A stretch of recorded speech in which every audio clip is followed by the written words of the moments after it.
Before I work on troubleshooting the shortwave band and the low end of the AM band, thought I'd take a whack at restringing this dial.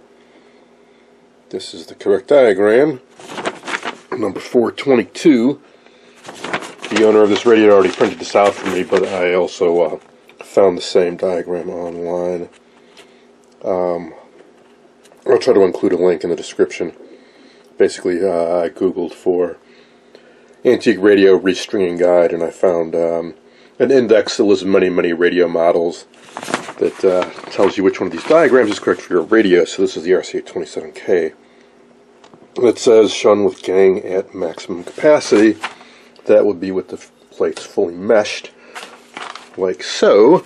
Here's my new dial string. I picked this up from one of the antique radio supply houses, Renovated Radios, Radio Days. I don't remember exactly where I got it. Basically, it's a multi-strand nylon wrapped with black material, and I just made a quick knot at that end and looped it around that notch. Here's the remains of the original. Look like they actually put a little piece of metal wrapped around. But for now, a knot will do. I just want to give this a quick try. So it looks like, start from here, and we go through a notch. Let's see, there's one here, and one here. So we go through this guy, over to this, and we do 1, 2, 3 loops. I think that's right. And then we go up, and I should be on the other side of that. So I need to scoot this over.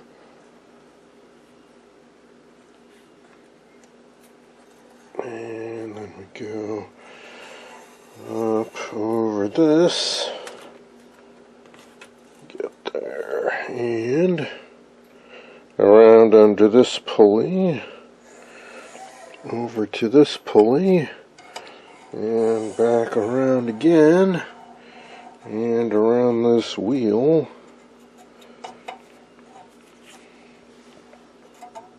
Hard to do one-handed. Okay, then we come down and around, and we go up through the other notch in the bottom there, and that's where the spring would get attached. There we go. Actually wasn't too bad. Once I figured out how long the string should be, I cut it off, and I was actually able to reuse the old metal crimp to make a loop at the end, and I put the spring on, and it seems to be working just fine.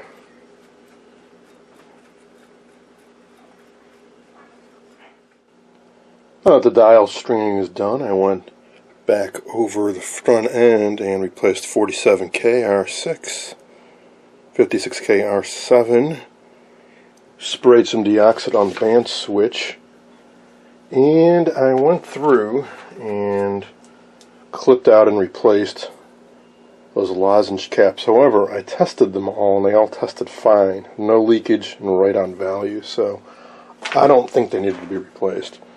How long would they hold up in use? I don't know. I don't have experience with them. I know the guys in the antique radio forum said to go ahead and replace them, but all I can tell you is they all tested good. At any rate, seems to be working okay now. Oh, the other thing I did is, I don't know for sure, but I think there may have been some rubbing when the plates were fully meshed. I bent one plate a little bit out. It seemed like it might have been scraping. And that seems to have taken care of that problem.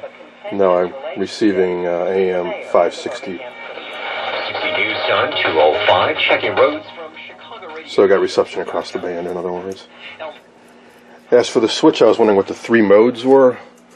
AM, broadcast, shortwave, and preset tuning, which would plug into here that I had forgotten about.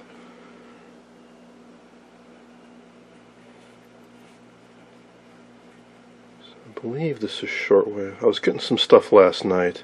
Now it's about 2 in the afternoon. I'm not sure if I'll be able to pick much up.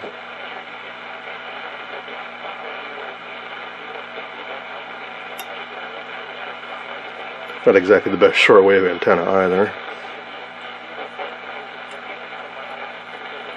I'll get a scope on that and double check that it's actually doing what it's supposed to be doing.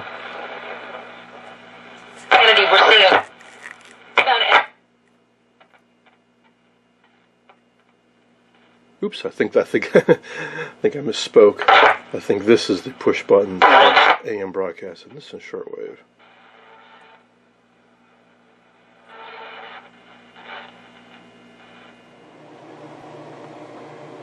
I'm working on replacing the last of the crumbly old insulation when I found something I thought was kind of worth noting.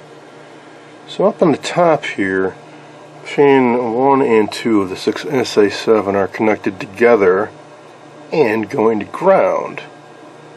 What I thought was odd is that there's a wire going off in either direction, and if that's ground, why would they bother running a wire all the way down over here when the whole chassis is ground?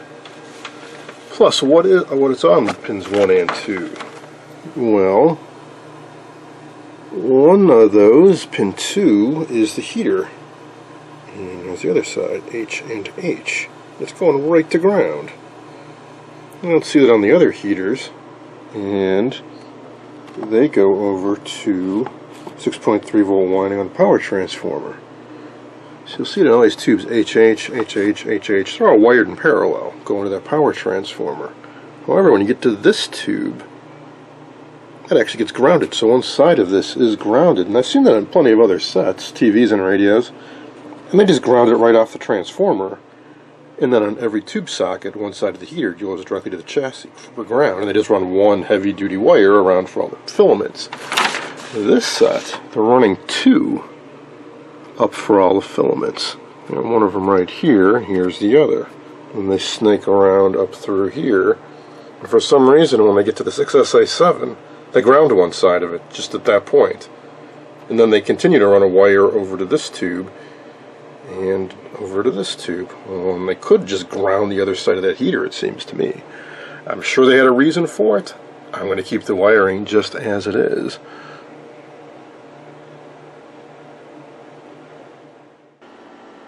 Okay, now for the alignment. Right off the bat, read these instructions, they say cathode ray alignment is the preferred method, and they show you on the schematic where to connect the oscillograph, also known as an oscilloscope. It's right to this point, which is the detector output, which goes over through this cap to the volume control. So that is where I've got my scope hooked up right now. Advantage of that, well, one thing is there's just a VTVM. The VTVM, you would typically put that across the speaker voice coil and crank the receiver up for maximum volume, which means you've got to hear its tone while you're aligning it. Well, with this, because you're connecting this to the output that's going to the volume control, you can keep the volume all the way down while you work on this. That test point is independent of the volume control, so you have to listen to that while you're aligning the radio, which is nice. So I've got my nice HP 8657 set to 455 kilohertz, 4.455 megahertz. AM modulated. Don't know what percent modulation to use. I've got 80. Probably 50 would be just fine too. See, as I'm dropping it down, it's getting smaller and smaller. I'll just go with 50. And I've got the output level set to the point where I can see a decent scope, trace on my scope. Well, first thing you do is peak this guy. I'm injecting my signal into the grid of the 6SK7 right here, so the signal's coming into here, and it's connected to the output of that tube, basically. So that is the transformer, which is this guy right here, second to IF. It's typical with these radios, when you align them, is you work your way backwards. So you start out with the coil closest to the output, and then go back. So slug on both sides. I'm using an alignment tool. Typically I use these on TVs, but So these same kind of coil slugs on these, where it's a threaded shaft with a slot cut on the end. So you can put a tool like this over it. I'll do the one on the top, it's easier to get at. So we just fit that over the end there, and you adjust it so you get a peak.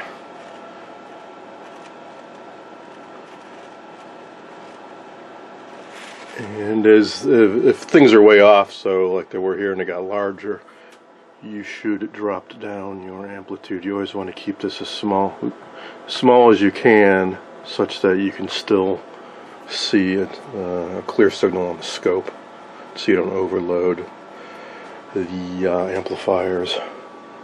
Alright, so I'll go back and forth and do the top and bottom of this coil, and then without looking at it, I'm going to guess that this would be the next one I do, and while I'm feeding a signal into this tube. Let's see. Yep, you feed the signal into the 6SA7 and you peak L7 and L8. This guy. And after that, we then no longer inject the signal right into the tube. We can feed it into the antenna itself, the loop antenna, in series with a small capacitor. And after that, when we want to adjust the antenna, we actually make this radiation loop 2 turns of wire 18 inches in diameter located 4 to 8 feet from the receiver. So in other words, when we want to go to adjusting the trimmer on the antenna, we're actually going to turn this into a little transmitter and several feet away, set up a little loop, and then this antenna will pick it up. So it's pretty straightforward alignment. So do the IF, and then we'll get into doing these little trimmers under here when we do this section in here. So first the 2 big IF cans, then little trimmers, and then the antenna. I've moved on to step 3 now, where the signal is injected through the antenna loop. So I pulled out the yellow wire and feeding a signal in through a smaller capacitor now. Which leads us to an interesting little problem. It says to tune the radio to 1500 on the broadcast band. There's no dial pointer. How do we do that? Well, that's what this scale is for. So rotate that, that goes around, and notice underneath 1500 they say 20 degrees. Well, 20 degrees from what? Well, I got it fully open now, and I put a little dot there. So if I go like that, and go like that, that's about 20 degrees right there. And I don't see a signal, so I can tell I'm off with just a hair. Here's my test tone, which I gotta drop down the amplitude a bit.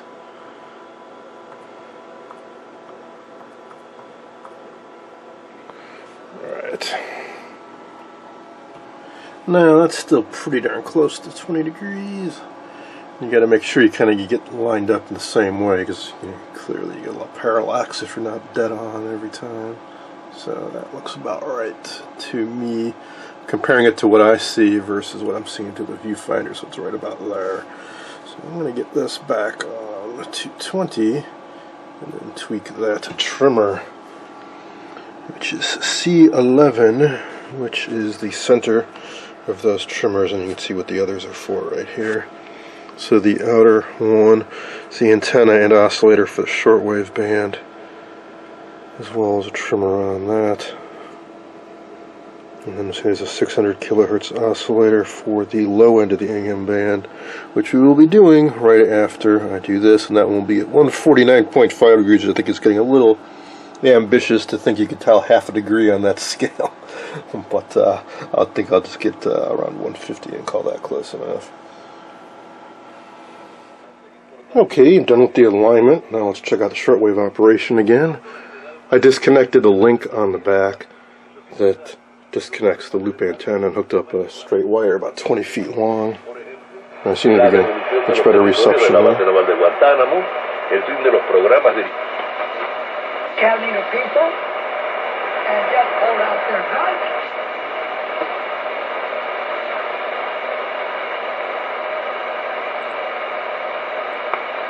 See if we can hear the time station around 10 megahertz. Sure, there it is. Must be Wi-Fi antenna 3 from C. So shortwave's definitely working better now. That's cool. Probably more the antenna than the alignment, because it really wasn't off much.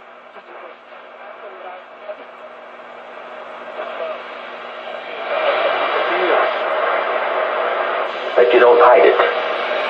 Alright, now let's check out the AM band again.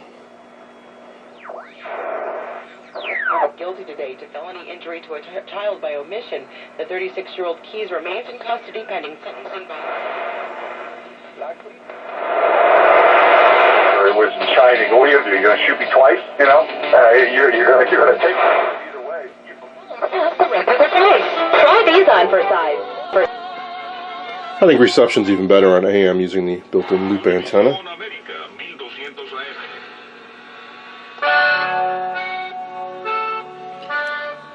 So the radio's playing really good now. I think what I'll do next is catch up that little tear in the cone and then do the push buttons.